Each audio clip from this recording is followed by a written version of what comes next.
All right. Let's get everything situated. Hope my thing doesn't fall. Okay, I think I'm here and I'm there. I'm everywhere. Okay, so we're good. All right. So we're back. We'll let a couple people get in a minute. Hope you guys had a good Monday. We're gonna get started on our virtual book club in a minute. Just want to let a couple more people come in. And hey, Mac, and hey, hi, Thomasina. We're gonna get started in just a sec.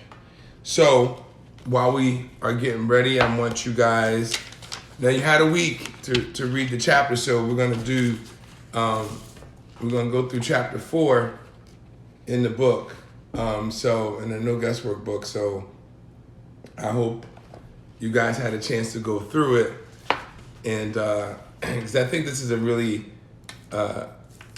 important discussion and an important chapter to read.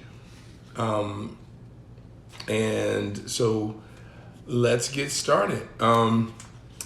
Good evening, everybody. My name is Dr. Ramik Hunt, and I'm a board certified obesity medicine specialist. And we are doing our series virtual book club on the No Guesswork Diet book.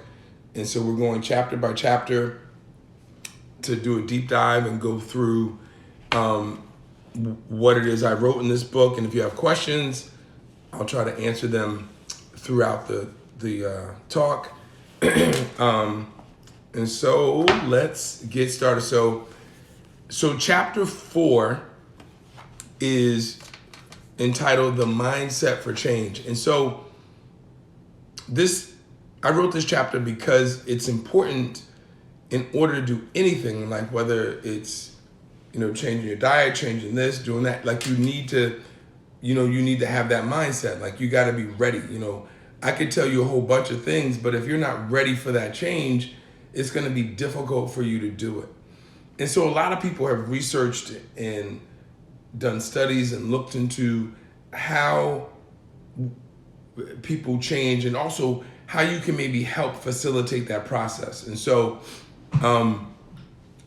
and why it's so important to do that. And so this is the reason I wrote this book. So I first start out by talking about a football player who came to see me who, he played football. He was doing really good. But during football, he would eat whatever he wanted because he was working out so much. And so it wasn't a big deal. But once he stopped football, he continued to eat the way he was eating. And he gained a whole lot of weight. And then he ended up developing sleep apnea. And so those things can happen, right? When you gain weight, a lot of things come with that. And so, sometimes it's sleep apnea, sometimes it's diabetes, sometimes it's high blood pressure, sometimes it's all three, and a whole host of other things. And I talk about the other things that you can get from having obesity. And so he came to me and, he's like, I want to work on this weight loss. I'm not feeling right. I just got diagnosed with sleep apnea. And so, I just told him, I said, I want you to get your carbs down below 75, and he, okay. And I was, he's like, so how should I do that? I'm like, well, you could just mostly eat just protein. So, fish, like fish, turkey, chicken, beef, pork, whatever it is, and a green vegetable. And, 4 weeks later, he came back and he lost 20 pounds. And I was like, whoa, he lost 20 pounds. I was stunned. And he was like, why are you so stunned? I just did what you told me to do. And so, I guess sometimes people don't always do what you tell them to do. And so, but if they do what you tell them to do, it will work. And that's exactly what he did. And that's kind of the whole concept of OSCC, one simple, consistent change. I had him do one thing. and that was just to reduce his carbs to less than 75. And I gave him a strategy on how to do it. I didn't give him a whole, oh, do this and put your arm up here and your leg up there and you got to spin around 4 times. It was just one simple, consistent change. OSCC, I talk about OSCC that my mantra that I come up with for my patients all the time, because it really only takes one simple, consistent change to begin the change that you need, that journey that you're on. And from that one simple, consistent change, he got rid of his sleep apnea. He was able to sleep better. His knees weren't hurting anymore. So many things are connected to that one simple, consistent change. And so when people want to go, should I do this, doc? Should I do that, doc? I go, whoa, whoa, whoa, whoa, whoa, whoa, whoa. I just want you to focus on one thing, and then we'll take it from there. Because that one thing is typically connected to 5 other things that I talk about in the book. And if you change that one thing for the better, the things that are connected to it also get better. So all you have to do is to start focusing on that one simple, consistent change. And so that's kind of, and that's what happened with him. And I had another lady, same thing, who she had a lot of swelling in her legs. And we just started with one simple, consistent change. And she would have to walk around with slippers because she couldn't fit in any of her shoes because her legs were so big.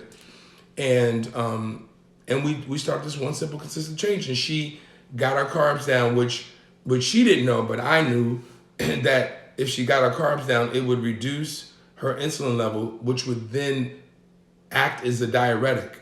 And she was able to get rid of all of the excess fluid naturally, just because she got rid of the carbs, which then allowed her to reduce her insulin. People think that it's only salt that makes you retain water. Not the case. Carbs are as important, if not more important, than salt as far as it relates to retaining fluid. So when you eat the potato chips, you're thinking, oh, it's the salt in the potato chips. Yeah, it is. But it's also the carbs in the potato chips. And so when she got her carbs down, she was able to get into real clothes, real shoes. And so, again, it was just one simple, consistent change. And there's a mindset for change. And that's why the title of this chapter is Mindset for Change. There's something called the trans-theoretical model for change. And there are 5 stages of change. One is pre-contemplation, meaning, people either don't have, they're not thinking about changing, or they don't even know that they need to change. 2 is contemplation, that they're thinking about changing, but they're just thinking about it. They haven't done it yet, but they plan on maybe doing it within the next 6 months. 3 is preparation. And so that's where those 2 patients that I just told you about, they were in the preparation phase. They were ready for change, and they were preparing themselves to make a change. 4 is action, like you actually do the change and you see the change happening. And then 5 is maintenance. 5 is, continuing the change, and so that you don't relapse into what you were doing previously. And so a lot of times I meet people in the pre-contemplation phase before they're even thinking about changing. And that is where, I have a discussion with them to talk to them about and make them aware of why they need to make a change. And I don't tell them that you need to do this. We have a conversation, and something called motivational interview, and you allow them to tell you that, you know what, I really need to make this change. And so you give them the tools that they need to realize that they need to make a change. And then contemplation is the same thing. Like, they're thinking about it, but they're not quite there. So they're on the way. And so you just kind of help nudge them a little bit.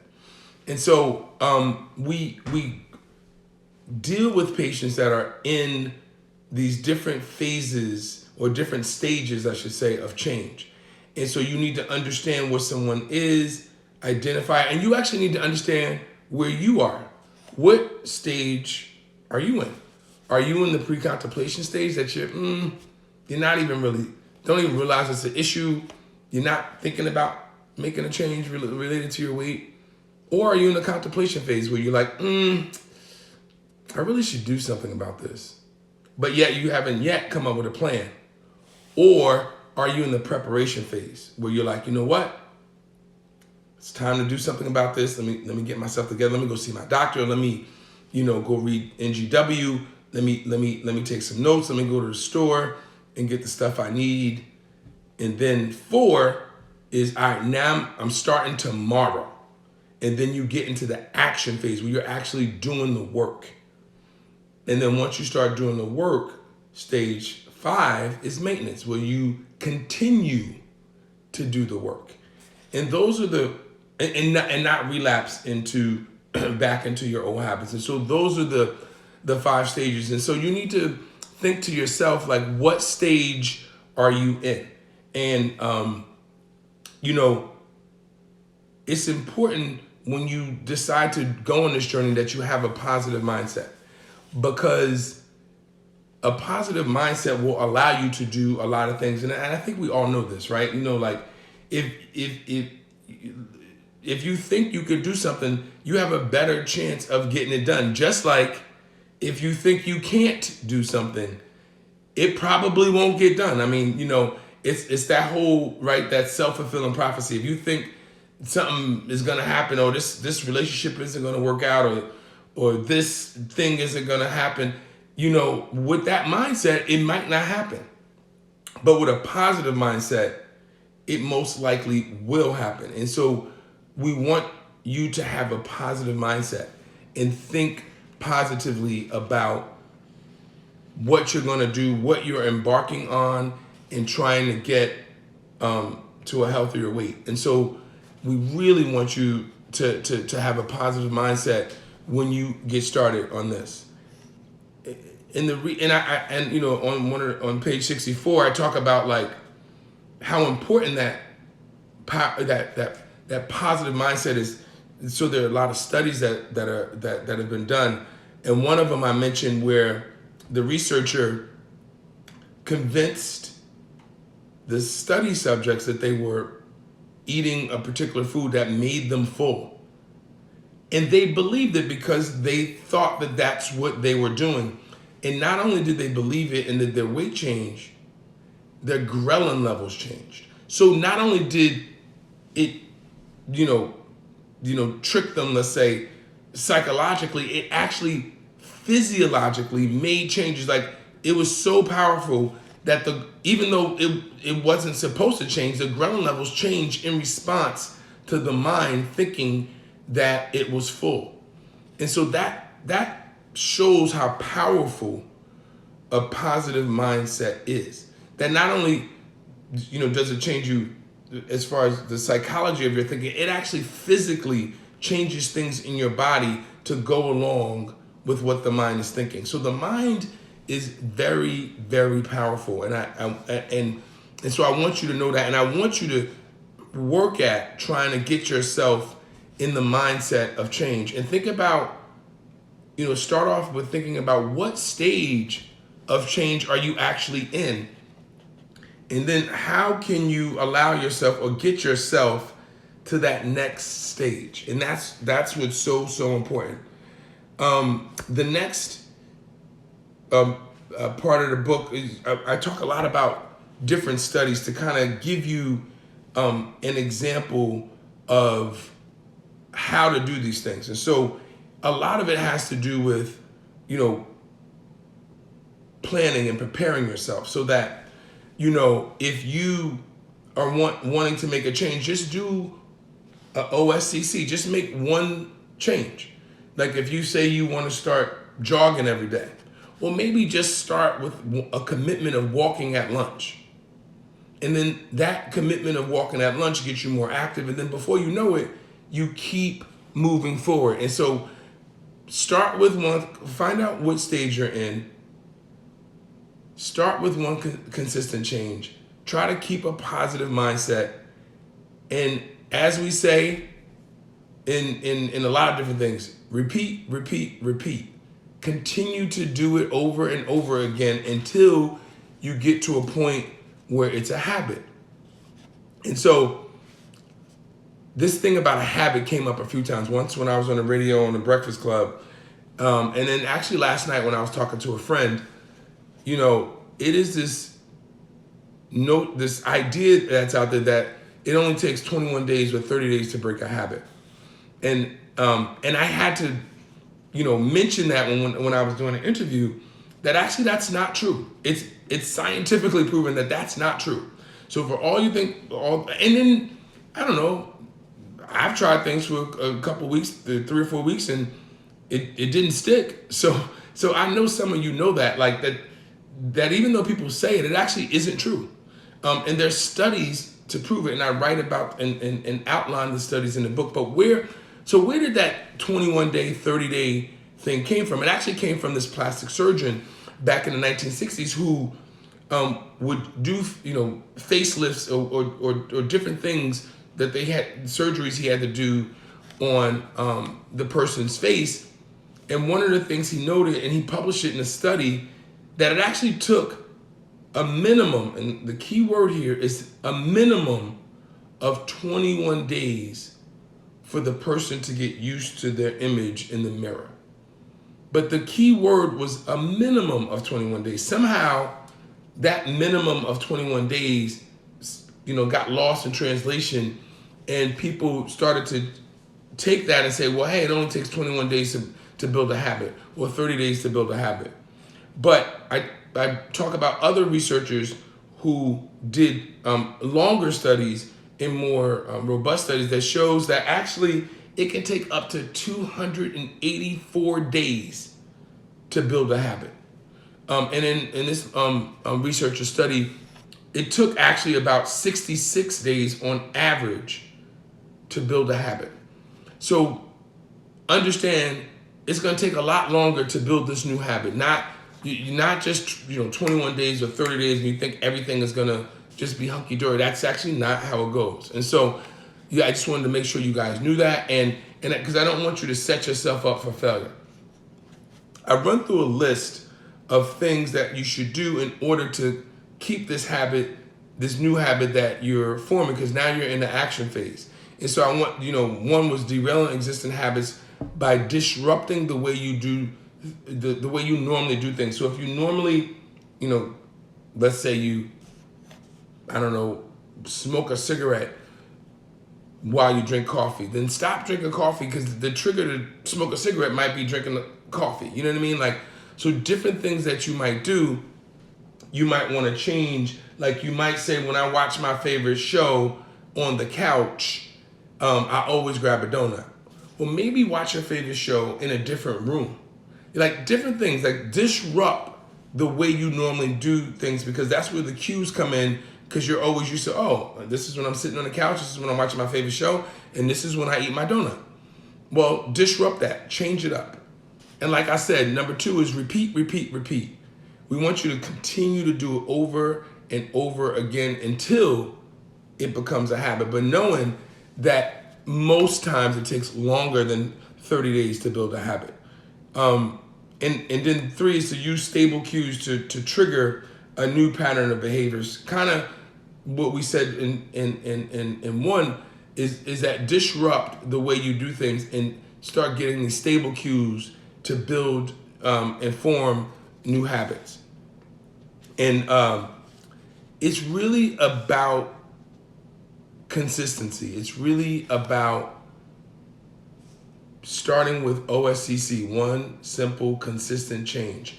It's really about, even if you fall or make a mistake, you get back up and you do it again and you get back to it.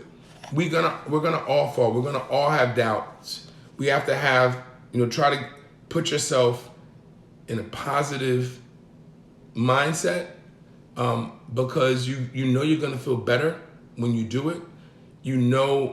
In the long run, it's gonna be better for your health. And so, keep that mindset in your head. And then, finally, I wanna end with saying about the saying that I have about the reset button. We all have the good fortune of being able to hit the reset button. And I want to tell you how I came up with this. One day, I was laying in bed and the alarm went off. And I was still tired. I still wanted to, get a little extra sleep. So I reached over and hit the snooze, so I can get a couple, extra minutes here or there. And then and this is how things kind of come in my mind. It just clicked. I don't even know why I thought about it, because I was half asleep and tired. But I was like, this is a good example of life. Like, every morning you wake up, you get the opportunity to hit the reset button, to start over again. No matter what happened yesterday, if you get the good fortune of waking up, you get the option, you can hit that reset button and start anew.